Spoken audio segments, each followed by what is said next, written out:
Pai do Senhor Jesus Cristo, boa noite, povo de Deus. Estamos aqui diretamente da nossa congregação, da Igreja Casa de Oração, Unidade Cristã, aqui no bairro Pequi, aqui em Eunápolis, Bahia, número 973, que eu vos falo o pastor Nilson. Quero trazer uma palavra de meditação para os nossos corações, não só para mim, para nossos irmãos aqui do nosso ministério, mas também para todos aqueles que se encontram em casa agora, confinados, isolados. Palavra de fé, palavra de esperança, para que a gente não possa desanimar, para que a gente não possa desfalecer e esmorecer. A palavra do Senhor diz em Êxodo capítulo 11, a partir do versículo 1. E o Senhor disse a Moisés: ainda uma praga trarei sobre Faraó e sobre o Egito, depois nos deixará ir daqui, e quando vos deixar ir totalmente, a toda a pressa vos lançará daqui. Fala agora aos ouvidos do povo, que cada homem peça ao seu vizinho, a cada mulher, sua vizinha, joias de prata e joias de ouro. E o Senhor deu ao povo graça aos olhos dos egípcios. Também o homem Moisés era muito grande na terra do Egito, aos olhos dos servos de Faraó e aos olhos do povo. Disse mais Moisés: assim o Senhor tem dito: à meia-noite eu sairei pela terra do Egito, e todo primogênito na terra do Egito morrerá, desde o primogênito de Faraó, que haveria de assentar-se sobre o seu trono, até o Egito, ao primogênito da serva que está detrás da mão, e todo primogênito dos animais. E haverá grande clamor em toda a terra do Egito, como nunca houve semelhante e nunca mais haverá. Mas entre todos os filhos de Israel, nem mesmo um cão morrerá a sua língua, desde os homens até os animais, para que saibais que o Senhor fez diferença entre os egípcios e os israelitas. Amém, irmãos? Então aqui é uma palavra gloriosa. Por quê?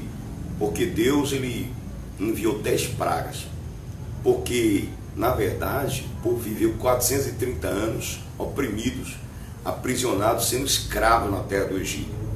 E Deus que permitiu tudo aquilo, porque Deus, através de José, trouxe toda a geração dos filhos de Israel para a terra do Egito, que eram 70 almas, mais 4 que já haviam estado, que era José, a esposa e 2 filhos, formaram 74 pessoas.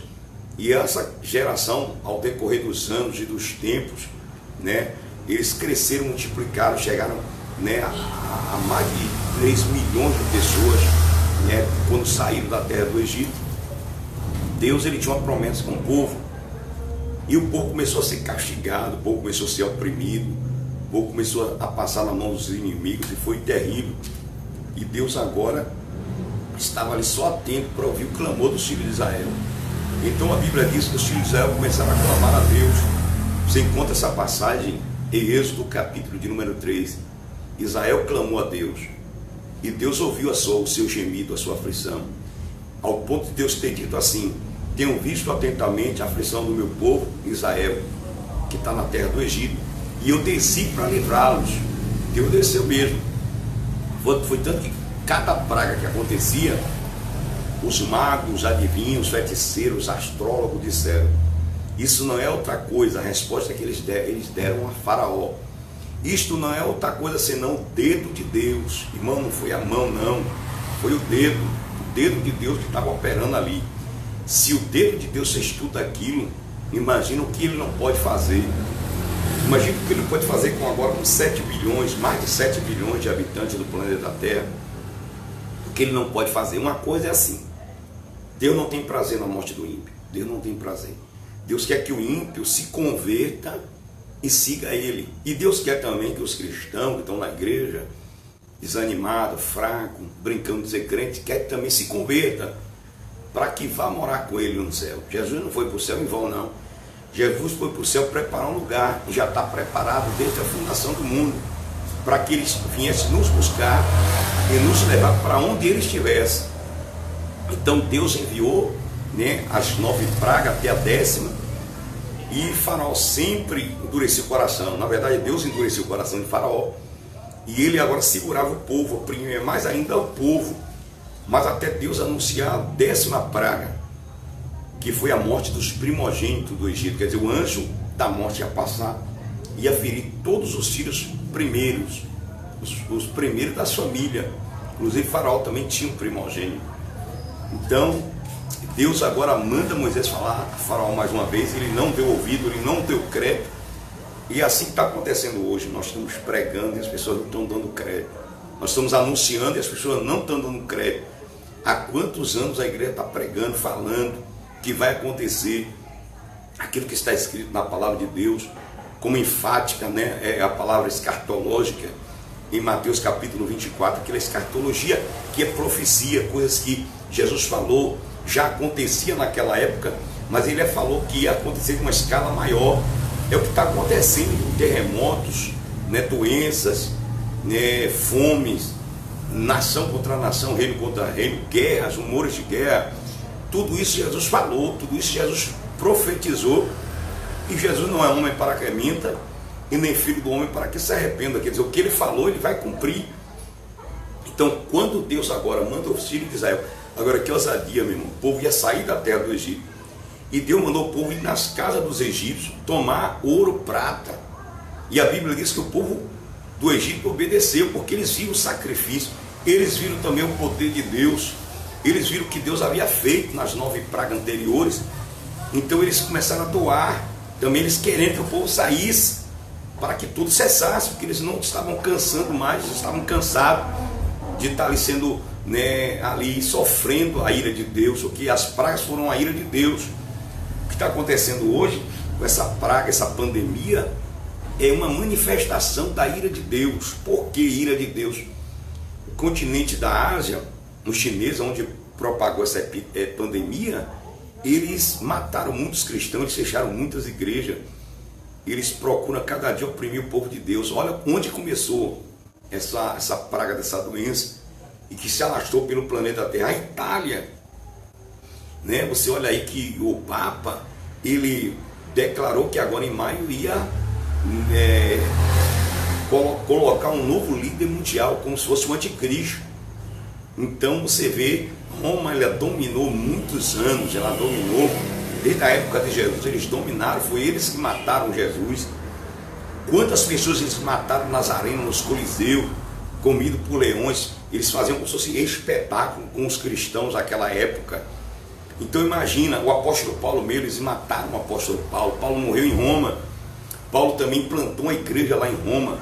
Então por que as pragas, essa epidemia está assolando a China, está assolando a Europa, está assolando, né, a Itália? Cada dia morre muita gente na Itália. Lamentavelmente a gente se compadece. Aí alguém está me ouvindo agora: irmão, você não tem amor? Não tem amor, sim, mas você tem que se lembrar que Deus é amor, mas também Deus é justiça. Deus é amor, Deus ama, Deus vem falando com a humanidade. Deus tem usado pregadores, pastores, profetas. Na palavra de Deus, Deus tem falado, mas o povo não quer dar crédito. As pessoas querem ter a sua própria religião, as pessoas querem ter o seu próprio Deus, porque o Império Romano é toda espécie de paganismo, de idolatria, adora tudo, se adora tudo, até a cruz, que era símbolo de maldição, eles adoram. Então a questão é terrível, igreja. E Deus agora permitiu essa praga vir para o Brasil, primeiro para despertar o povo dele, para que haja um despertamento, onde a Bíblia diz: desperta tu que dormes. Pelo que diz: desperta tu que dormes, levanta-te dentre os mortos e Cristo te esclarecerá. Então, primeiro é para nós, igreja, cristãos, se despertar. Você que está afastado, voltar para os pés do Senhor, né? E nós que estamos na igreja, não brincar de ser crente, não ser crente Raimundo, não ser crente domingueiro, porque não tá, na minha época, que eu aceitei a Cristo, há quase 23 anos atrás, tinha um domingueiro noturno. Hoje não tem mais domingueiro. Por quê? Porque tem gente que passa a semana toda sem vir na igreja. Tem crente que não quer saber mais de vir congregar, né? Então Deus está apertando, Deus está estreitando. Há quanto tempo nós pregadores, eu como pregador venho pregando: a figueira vai balançar, Deus vai estreitar. Olha Deus estreitando aí agora. As pessoas estão agora querendo ir para a igreja e não pode. Mas não é porque a gente não quer, não, porque se eu abrir a igreja agora, encher a igreja, aí vão denunciar, e aí vão prender o pastor, e aí vão que vão escandalizar, mas porque vai ser uma epidemia, vai propagar a epidemia. Eu não tenho medo não, meu irmão. Se eu quiser abrir igreja agora, eu abro e faço. Eu não tenho medo, eu tenho medo de Deus. Porém, a gente tem que respeitar, pois a Bíblia diz, Romano, que nós temos que respeitar as autoridades constituídas. Porém, a nossa fé ninguém vai arrancar. O nosso Deus ninguém vai arrancar do nosso coração. A nossa fé no Pai, no Filho e no Espírito Santo, não. Não é a crise, não é a epidemia, não é o isolamento, nada. A Bíblia diz que nada poderá nos separar do amor de Deus que está em Cristo Jesus. Então Deus permitiu a última praga para que eles matassem um animal, um novilho, né, sem mácula, sem mancha, colocassem nos umbrais da porta, na entrada da porta da casa, porque à meia-noite o anjo ia passar, e na casa que não tivesse a marca do sangue, seria exterminado, seria destruído, ia morrer os primogênitos, os filhos primeiro. E assim aconteceu, porque Deus não mente. Deus falou e aconteceu. O anjo da morte entrou na terra do Egito, acabou, irmão, foi uma mortandade terrível. É o que está acontecendo hoje. Quantas pessoas morreram por causa dessa doença, né, da Covid-19? Quantas pessoas estão morrendo? Quantas pessoas ainda morrerão? Mas nós, como igreja, nós temos que estar focado na palavra de Deus. Nós temos que estar focado em Cristo. Porque tudo vai passar, tudo passa. Porque tem que se cumprir, irmão. A palavra de Deus não vai morrer, né? Os 7 bilhões de habitantes não vai morrer. Está morrendo muita gente, mas não vai morrer porque a palavra tem que se cumprir. A palavra tem que se cumprir. É o fim dos tempos. Olha aí o sinal, olha aí os sinais. Então a gente tem que atentar para isso. Mas a gente tem que manter a nossa esperança, manter a nossa perseverança, manter a nossa calma, não entrar em depressão, não entrar em colapso, não querer arrancar os cabelos da cabeça. Nós temos que manter, meu irmão, a nossa fé. A fé é a confiança. Então nós temos essa confiança em Deus. Então nenhum mal nos sucederá e nem praga alguma chegará à nossa tenda. É a palavra de Deus que afirma isso. Eu creio no que está escrito na Bíblia. Então, meu irmão, vamos permanecer firmes, vamos permanecer inabaláveis, porque essa pandemia vai passar, essa epidemia vai passar, essa praga vai passar, né? E nós temos que estar firmes, nós temos que estar alicerçados na palavra de Deus, nós temos que estar, aleluia, com nossa vida lá no altar do Senhor, preparados, irmão, porque pode vir o toque da trombeta nesse exato momento, e nós temos que estar preparados para isso, porque o noivo veio a hora daquelas que não estavam preparadas, porque havia as 5 que estavam preparadas e as 5 que não estavam. Então está falando de 10, está falando de metade, né? Muitos vão subir, mas muitos também vão ficar. Então vai ser muito triste, né? Vai ser muito triste para quem ficar. E a Bíblia diz: bem-aventurado aquele que fizer parte da primeira ressurreição, e ai daqueles que ficarem para a grande tribulação. Eu vi agora uma aberração, né, na internet, falando que foi aberto o 7º selo, meu irmão. O Apocalipse ainda vai se cumprir, muita coisa do Apocalipse. Tem muitas coisas que já se cumpriram, né? Mas muita coisa ainda vai se cumprir. Mas o que vai acontecer, igreja, é que primeiro Deus vai tirar o povo da terra, porque Deus não nos chamou para ira, né? Deus nos vai tirar da ira, porque a ira de Deus é a grande tribulação. Nós passamos já a tribulação, mas a grande tribulação é a ira de Deus. E Deus primeiro vai tirar o povo, vai arrebatar o povo da terra. Mas infelizmente, lamentavelmente, estão aí pessoas pregando, dizendo que vai passar a grande tribulação. E já estão passando a grande tribulação. Meu Deus, tem de compaixão desse povo, Senhor, que sem entendimento, sem conhecimento, sem o Espírito Santo, porque é natural, sem a ajuda do Espírito não pode entender nada. E fica criando heresias, né? Criando heresias, dizendo para o povo que nós já estamos na grande tribulação. Não estamos. Ainda vai passar a grande tribulação. Mas nós, como igreja, como fiéis do Senhor, nós não vamos passar a grande tribulação, não. Que o Senhor vai nos tirar dessa terra. O Senhor vai nos arrancar dessa terra. Os anjos vão tocar a trombeta.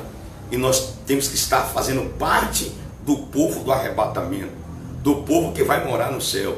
Eu creio que você que está me vendo agora ao vivo, e aqueles que ainda me ouvirão, me verão, vai estar dando crédito a essa palavra. Quem tem ouvido, ouça o que o Espírito diz às igrejas. Amém? Que Deus abençoe a igreja do Senhor nos 4 cantos dessa terra, que nos 4 cantos do Brasil, que Deus abençoe todos os irmãos que estão aí, né? Deus abençoe a sua vida, a sua família. Eu quero orar por vocês agora. Pai, em nome de Jesus, eu quero apresentar essa vida, essa pessoa. Deus, estenda as tuas mãos, meu Pai. Abençoa poderosamente. Se alguém que está enfermo, sentindo alguma dor, meu Pai, algum sintoma deste mal, meu Pai, repreende, arranca, cura agora, meu Pai. Entra nos pulmões, entra nos órgãos, meu Pai, e faz um grande milagre, Deus. Repreende toda a praga, repreende toda a pandemia, repreende esse coronavírus, meu Pai. Faz um grande milagre, Senhor, sobre este corpo, da planta do pé ao alto da cabeça. Opera um grande milagre sobre esse irmão, sobre essa irmã, sobre esse homem, sobre essa mulher agora, em nome de Jesus. Amém. Que Deus abençoe vocês e fiquem na paz do Senhor. Amém. Deus abençoe, igreja.